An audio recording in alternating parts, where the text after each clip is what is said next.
Com a finalização da colheita do milho safrinha e o início do calendário agrícola, o problema crônico de armazenagem da produção volta a preocupar o setor, assim como todo ano. Para falar conosco sobre isso, nós recebemos o Rafael Mingotti. Ele é analista da Embrapa Territorial, que realiza um trabalho importante para mostrar a distribuição e a organização da armazenagem no Brasil. Bem-vindo ao Hora H do Agro, Rafael. Muito obrigada por poder compartilhar um pouquinho dos conhecimentos, dos dados que vocês levantam. Eu queria primeiro aí começar te pedindo para fazer um raio-x de como está a armazenagem no Brasil hoje. Queria que você, se for possível, aí destacasse pontos fortes e fracos e também explicar rapidamente, depois a gente pode até mergulhar melhor, mas como que vocês fazem esse levantamento de dados, porque são dados oficiais também, né? A Embrapa recolhe de um banco que já existe, né? Olá, Mariana, também cumprimento a todos os telespectadores, agradeço a oportunidade de estar aqui com vocês. Bom, falando em armazenagem no Brasil, nós temos um problema que se estende há muitos anos e o que estamos vivendo hoje, vivemos todos os anos, os agricultores com dificuldades para armazenar, com falta de armazém e aí toda a sua complexidade na comercialização. Então, nós, desde o começo do ano, tivemos a colheita da soja, depois o produtor tem que tomar sua decisão em que momento vender essa soja, e sabendo que viria uma safrinha, né, uma segunda safra de milho, e foi se confirmando, safra recorde, ela aconteceu. E aí o produtor que tem a sua estrutura de armazenagem pode adiantar ou não a substituição da soja do armazém pelo milho, né? E quando, do momento da colheita da safrinha, nós tivemos um atraso nessa colheita, né? E ali as dificuldades em caminhão, escoamento para chegar aos portos. Ou seja, esse cenário nós vemos sempre, né? E falando em pontos fortes e pontos fracos, nós temos o ponto forte que é o setor privado, o setor produtivo, ele está sedento pela armazenagem e vem investindo há muito tempo. Então, nós vemos isso como um ponto positivo, ano após ano, a armazenagem dentro da propriedade rural avançando. E agora, com o advento, né, que é a produção de etanol a partir do milho, nós vemos armazenagens voltada a essa finalidade cada vez maior, porque a produção do álcool se estende ao longo do ano, utilizando esse milho armazenado.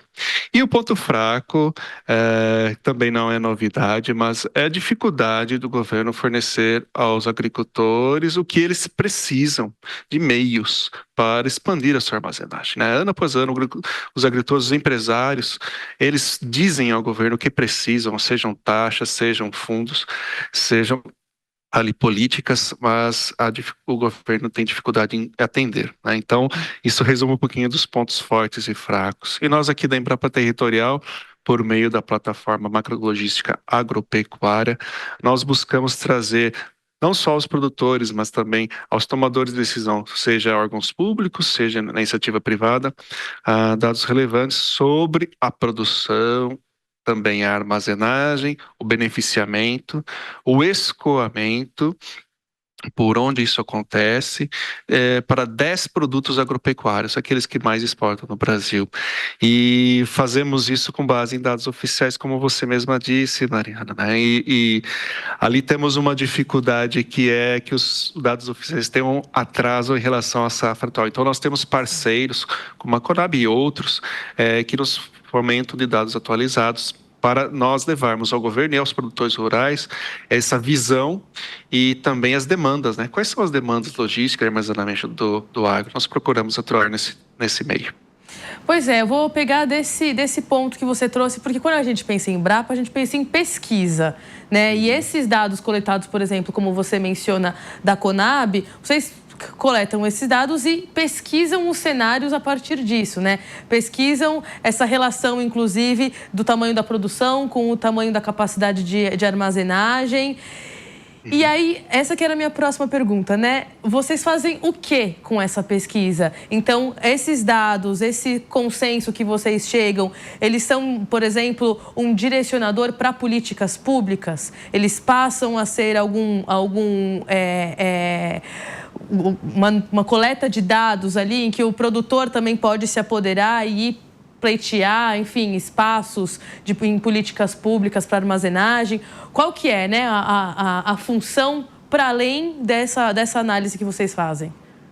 Muito bem, Mariana, exatamente. Nós fazemos a pesquisa, né? Uma parte do que fazemos é a organização e a disponibilização dos dados, o que já é algo difícil e valorizado, né, pelos produtores e pelos tomadores de decisão, porque muitas das informações estão extremamente dispersas. Então, a partir desses dados, nós fazemos o que chamamos de modelagem logística, modelagem de transporte. É algo que nós estamos a cada dia trabalhando aqui na Embrapa. Então, por exemplo, tem um cenário de exportação simples, né, de soja no interior do Mato Grosso. Qual a melhor saída pensando que tem que chegar na China? Então, modelagem de modal, modelagem logística, transporte, envolvendo aí as dificuldades de cada safra. Então, tem safra em que nós temos melhorias em alguns modais, ferrovias, hidrovias, rodovias, portos, e em outras safras nós temos situações críticas, né? Então, seja dificuldades, por exemplo, em hidrovias, né? Como aconteceu com Madeira algum tempo atrás.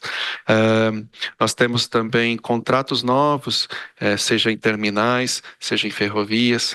Então, tudo isso entra nos nossos modelos para que nós possamos trazer ao tomador de decisão, incluindo aí o Ministério da Agricultura, onde estão as principais lacunas e as prioridades pensando no agro, né? Porque quando a gente fala em transporte, nós temos todo um Brasil, toda uma produção nacional, seja de informática, de tecnologia, de informação, seja de agronegócio e tantas outras. Mas pensando no agronegócio, quem é que fornece essa informação para a priorização do governo? Uma delas somos nós, né?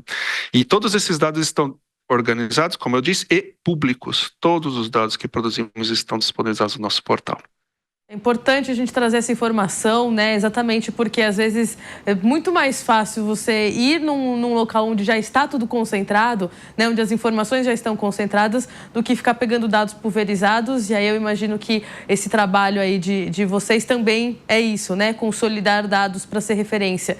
Uma última pergunta muito rapidamente. Você disse que são 10 produtos, então, olhando para esse trabalho de pesquisa de vocês, das commodities, da armazenagem das commodities. De alguma forma, existe um trabalho, ou vocês preveem trabalhar olhando para produtos como arroz e feijão? Como que está a armazenagem do arroz e feijão no Brasil? Onde que ela está? Como que ela está, enfim, posicionada geograficamente? Também tem algum tipo de trabalho ou expectativa de fazer para produtos da alimentação básica do brasileiro e que não necessariamente são exportados, né, mas que ficam aqui para a segurança alimentar nacional? Sim, Mariana, você disse muito bem. Esse é o nosso novo desafio. É um desafio que envolve a coleta de dados, porque esses produtos que você mencionou, arroz, feijão e outros, nós temos poucos dados coletados e organizados.